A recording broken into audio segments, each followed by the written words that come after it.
Welcome back to the Vanessa G Fitcast. I'm Vanessa Gillette, and here with me today is Omar Pozos.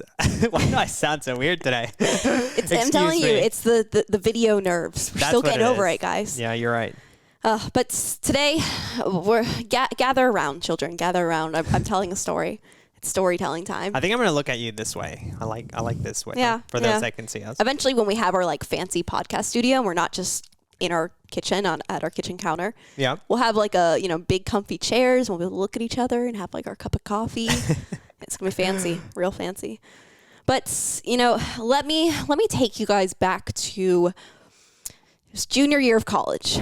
So I went to the University of Georgia. So boo. Okay, come on, I'm come kidding. on. I'm a South Carolina fan, so those of you guys that have heard us long enough, you understand the rivalry when it comes to college football for us. Yeah, those SEC rivalries. But so anyway, I was coming back from winter break. So coming back from Tampa, Florida, I was hanging out with my family over Christmas. And so I was hopping on a flight back to Atlanta to go back to UGA. Of course, for some reason, I always insisted on cheaping out and buying the really cheap Spirit flights, which, you get what you pay for with Spirit. And I think this story is a good example of that. But hey, at least you get some good stories out of Spirit flights, right? Yeah. So on this flight, I ended up sitting next to somebody. So I was on the middle seat, the aisle seat, and my middle seat neighbor, let's call her Karen for the sake of this story. Uh-oh. So she was doesn't sound good. Very, very nice, middle-aged woman, but she's one of those that's just really, really chatty. And, I was planning on kind of just listening to an audiobook, just zoning out, kind of resting my eyes throughout this flight. She had other plans for that flight, and she, very, very kindly just really wanted to have a conversation with me. She wasn't really getting my initial kind of cues, or had my headphones in, and then she would start talking to me. I'd take the headphones out and kind of nod and yeah. I'm nodding with you as you kind of tell a story. And then, I'd put my headphones back in and kind of go back to what I was doing, and she would start talking to me again. So I'm like, okay, this isn't working. So, we talked for a while, and, we talked about her kids. We talked about how UGA is obviously way better than Auburn. We talked about how I am an equestrian athlete.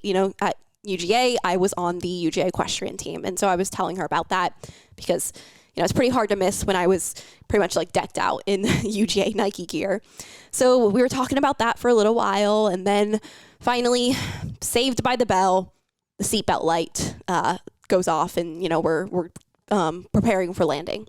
So we finally land. We go to get up. Again, I'm in that aisle seat, so I'm able to jump right up, reach for the overhead bins, go to get my stuff down. And that's when it kind of went a little bit south. So Karen, she, looks over at me, and this after she's been kind of having a conversation sitting next to me, looking at my face, looking at me seated. I stand up, and she's still seated, and she very clearly just gives me the up and down, just pan, just up and down. Man, Karen. And aggressive. She, upon seeing my full body, she goes, "So is having big legs an equestrian thing?" And oh my God. I know she meant it not to be, taken the wrong way. This is, maybe it's just from, her own beliefs and upbringing that maybe she's a little bit more comfortable with having those types of conversations with people. But me being a very self-conscious, 20-year-old girl who had just gained 20 pounds in that last year between sophomore and junior year, having that comment from somebody, a complete stranger, it really rocked my world. Because, in that moment, I knew that my legs were big. I knew that was where I primarily gained weight the first, was in my legs. I had gained a lot of weight in that last year, and I was at the heaviest I'd ever been at. And to this day, I still was about, at that moment, probably the heaviest I have ever been. I knew that, when I walked, my legs rubbed together and I would get the chub rub. I could see the cellulite in the mirror. I knew that my legs were big. what I didn't know is that others knew that my legs were big. I thought I was hiding it. You know, I was wearing like the loose, baggy Nike shorts, especially back in those days. That was really in. So I would just like live in those that would cover up most of my thighs. I thought I was hiding it until that day, that moment on the Spirit flight. That's when everything just stopped. In my head, when that happened, I felt like I had just been officially like outed as like the equestrian girl with the big legs. And I almost just gave myself that label because I felt like that's what I already was kind of feeling. I was believing that because I was already feeling really self-conscious. And then to have that kind of reaffirmed by a stranger with, you know, an innocent question, really, it kind of rocked my world. And honestly, that really set me on a path where for the next couple of years, I really just felt like this is me. I'm just built this way. Like I can't change. I just have big legs and I'm just never going to like my body. Did you punch Karen in the face? No, honestly, she was a nice woman. She really was. That's why she will stay anonymous. But, you know, from that point, you know, I honestly made a lot of bad decisions with my body because I felt like I'm just kind of stuck here. I'm never going to like my body. So why even try? Right. And it wasn't until I actually stopped doing like the HIIT cardio classes because I was, you know, really addicted to that at that time too. And obviously that wasn't really having any good effects on my body. And I got out of college and I really just learned to start lifting heavy. And I learned how good it feels to put a heavy barbell on your back and just feel how strong your legs are. And it's not then about like how big my legs are. It really was about how strong they were. And they did actually start to change in that process too. Like how my legs looked did change because as I built that strong muscle underneath, as I focused on just getting stronger, I added like the tone defined muscle underneath that even without dieting really through that process, the composition of my body changed immensely because I went from having just like thick thighs for, you know, mostly body fat thickness reasons to having thicker thighs because I had toned, strong, muscular thighs. And so then when I did start to actually focus more on fat loss as well, I actually really liked my legs because I was really proud of how strong they were and I felt really good. And that's where I just really want to emphasize with people is that you can't spot reduce body fat.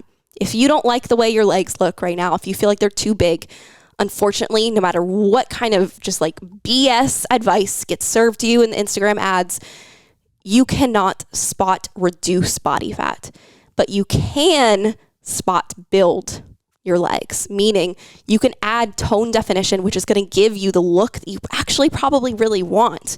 And that comes from lifting heavy, challenging yourself, and also adding in nourishing foods too. That's the beauty of it, because I think, Vanessa, you said it, I mean, perfect, but it's, you know, when it comes to getting that toned, that defined physique that everybody's really looking after, it's not the cardio that's going to give it to you. It's not the HIIT training classes. It's lifting heavy, working on first building that lean muscle, and then working on getting rid of the body fat so that you can show off the lean muscle. Honestly, the best way I like to picture it is think of it as like a sculptor. Like, you know how those like Greek sculptures, like you've got the big, like, I don't know, block of rock or whatever, they're just like chipping at it and sculpting, you know, the butt, the legs, the hammies, and all that stuff. Like that's exactly what you're doing, but with a barbell. And then once you dial in the nutrition, once you dial in over, you know, the what it is that you're eating, and working on the caloric deficit and all that stuff, then the extra body fat will let go. But because you already have the lean muscle, then you just show off the lean muscle. Because I made the mistake of really focusing on weight loss first, and I lost 15, 20 pounds, and then I was like, now I just look like a blob, for a lack of a better word, because I didn't have the lean muscle to really back me up. So instead, you know, focusing on building the lean muscle first, it pays off tremendously. Absolutely. And it's just the other like lesson I really want to drive home with the story and why I really wanted to share it is because I think up until I learned how to properly train, how to like lift heavy, how to properly eat for my body, I just would use genetics as an excuse for why I didn't really look or feel the way I wanted to feel. And I just thought, like, you know what, this is just how I am. Like, I am going to embrace the identity of being a curvy girl. And I would like say that, like, oh yeah, it's all good. Arm swing there. Yeah. And I would say things, but I didn't really actually genuinely feel that way. I don't think anybody does. I mean, sure, you can say like, this is just me. This is, I eat, a pizza and it sticks to me for weeks, but it's like, you can actually do something about it, which is the best part. Absolutely. And that's where like our methodology and the way that we really talk to our clients and coach people is that you have to learn to love and accept your body as it is right now. For some people, love might be a strong word depending on where you're starting from. You have to at least accept your body for where it is now. But that doesn't mean that you have to just go into like a victim mindset where you're like, I can't change. I'm stuck this way. I can't do anything. I'm just going to mope around. Like, no. Using that love for your body becomes the fuel to then be able to change, because you can't hate yourself towards having the body you want. It doesn't work. Yeah. Trust me, I tried. The way to actually get to the body that you want is by strength training, challenging yourself, doing the mental work, a lot of the mindset work that we do with our clients, and learning how to eat properly for your body. We talk about this a lot, so I'm not going to go too much more into that, but that's really all it is. Yeah. And I think for me, like my favorite analogy when it comes to loving your body, it's the story. And I think I've said it here before where it's, a rose is a rose from the minute it's a thorn to the minute that it goes into full blossom. And that's the way your body is. Like you have to love it for every single part of it. Sure, there's the days where, you feel a little bleh, or you feel like, you just have big legs or whatever.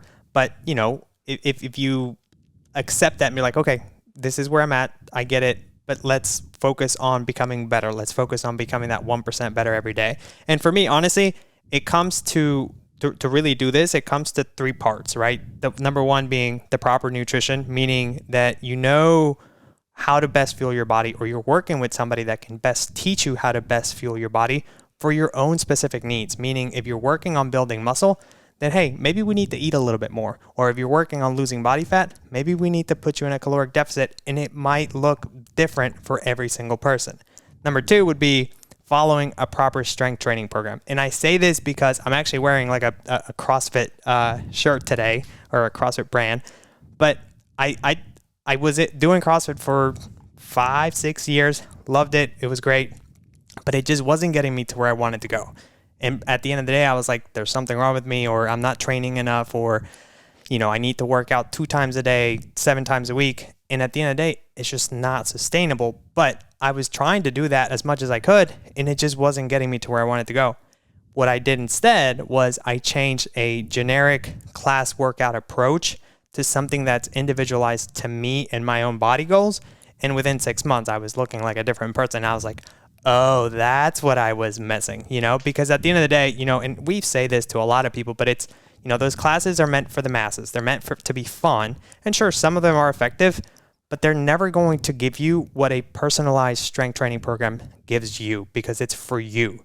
And then lastly, it's, staying consistent and accountable with it all. So once you have the nutrition figured out, once you have the training figured out, then it's, navigating, the travels, the special occasions, the all this stuff that comes up in life, and really sticking to your goals while working towards your progress. So once you get those 3 figured out, and I know it's not as easy as it sounds, I totally get that. It's a process. It really is. But having, knowing first what it is that you're doing and having someone help you navigate through it all is what gives you a world of difference. Absolutely. Yeah. Boom. Mic drop. And if you're like, we're talking a lot about like, okay, strength train, do the right type of training for your body. But the reality is, if you're the type of person, you're like, I don't have time to work out. I have too much going on. I do not have even a spare 30 minutes to get a workout in. I want you to go back to episode number 62, and that is titled, Here's What to Do If You Don't Have Time to Work Out. That episode is for you. Go back and listen to that one. But that's really it for us today. If this episode was helpful for you, if you got something out of it, do us a favor, send it to a friend and share it with them, because spreading that love, spreading the knowledge, that's really how you can pay it forward, and you can pay us back at the same time by helping us reach more people.